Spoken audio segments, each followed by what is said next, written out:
சென்னை மாநகரத்துக்கு புதுசாக காவல் ஆணையராக பொறுப்பேற்று இருக்கிறேன். சென்னை மாநகரம் வந்து எனக்கு புதிதில்லை. இங்கே எல்லா பணியிலையும் பணிபுரிந்திருக்கிறேன். டிசி அண்ணா நகரா, டிசி மவுண்டா, JC traffic, JC south, additional commissioner traffic, additional north.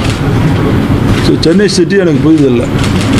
Chennai சிட்டியில் இருக்கக்கூடிய இப்போ சில பிரச்சனைகள், குறிப்பாக சட்ட ஒழுங்கு பிரச்சனை, குற்றத்தடுப்பு நடவடிக்கைகள், அதே மாதிரி போக்குவரத்தில் இருக்கக்கூடிய சில சிக்கல்கள், இந்த ரவுடியஸத்தை கண்ட்ரோல் பண்ணுறது, அதே மாதிரி போலீஸ் டிபார்ட்மெண்ட்டில் இருக்கக்கூடிய கரப்ஷனல் ஆக்டிவிட்டீஸு, கனேவன்ஸு, கட்ட பஞ்சாயத்து, இதெல்லாம் கண்ட்ரோல் பண்ணுறது என்னுடைய முன்னுரிமையாக இருக்கும்.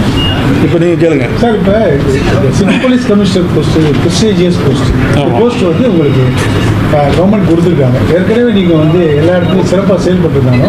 இந்த போஸ்ட்டுக்கு வரணுன்றது எல்லா ஐபிஎஸ் ஆஃபீஸர்ஸோட ஒரு ஆசையாக இருக்கும். This is one of the prestigious post person who are sitting in the commissioner city police. நீங்கள் என்ன நினைக்கிறீங்க? இல்லை, என்னை பொறுத்த வரைக்கும் காவல்துறையில் நிறைய பதவிகள் இருக்குது. இது ஒரு முக்கியமான பதவி.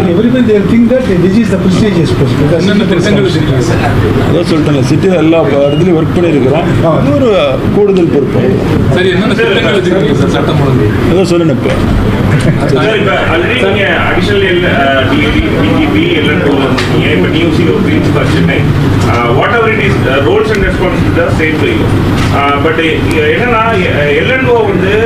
கம்ப்ளீட்லி வந்து ஃபெயிலியர் அப்படின்ற மாதிரியான விஷயங்கள்லாம் அப்போஷன் வந்து தொடர்ச்சியாக வந்து சொல்லியிருக்காங்க. இல்லை, இதை எப்படி வந்து ஹேண்டில் பண்ண போறீங்க? What are your steps? இல்லை, if you want me to be ஸ்பெசிஃபிக்னா, அதாவது சட்டம் ஒழுங்கு சீர்குலைஞ்சிருச்சு அப்படின்னா எதை வச்சு சொல்கிறது? பேசிக்கலாக ஒரு ஸ்டாட்டிஸ்டிக்ஸ் இருக்கணும் இல்லையா? எப்பயுமே இந்த காலங்காலமாக குற்றங்கள் நடந்துட்டு தான் இருக்கும், அதை தடுத்துக்கிட்டு தான் இருக்கிறோம்.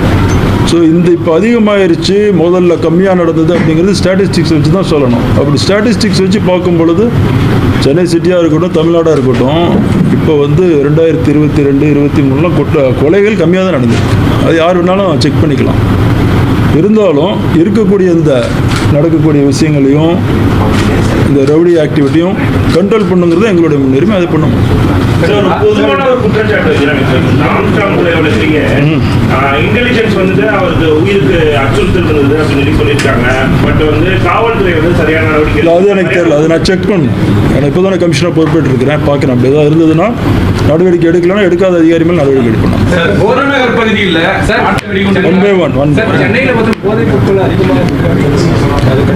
எடுப்போம், அதையும் எடுப்போம்.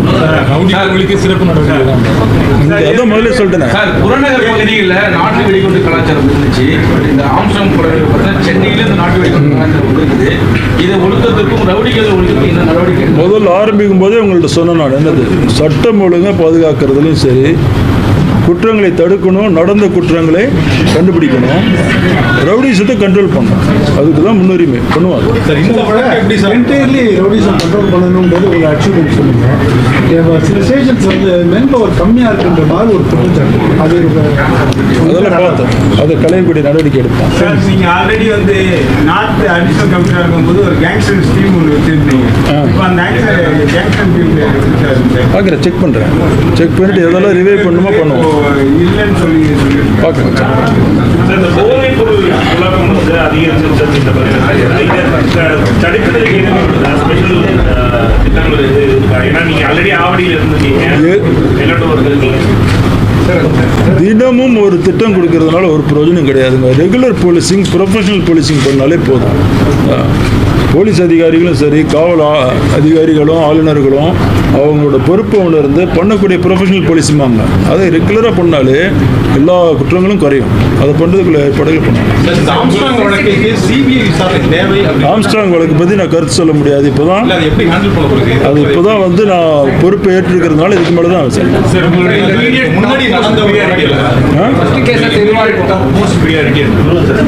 இதை சொன்னேங்க. அப்போ நீங்கள் யாரும் கேட்க மாட்டேங்கிறீங்க, அதுதான் தெரியுது. நல்லா 3 டைம் ரிப்பீட் பண்ணிட்டேன், 4வது டைம் ரிப்பீட் பண்ணுறேன்.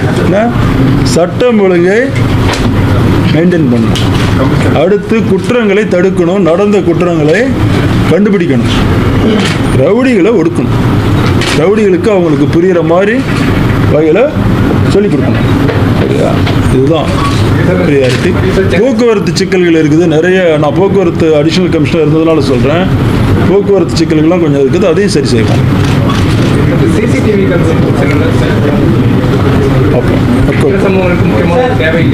சார் ரவுடிகளை ஒழிப்புன்னு சொல்லியிருக்கீங்க, என்கவுண்டர் அது மாதிரி எதிர்பார்க்கலாமா? என்கவுண்டர்ன்றதெல்லாம் அப்படி வருதே கிடையாது.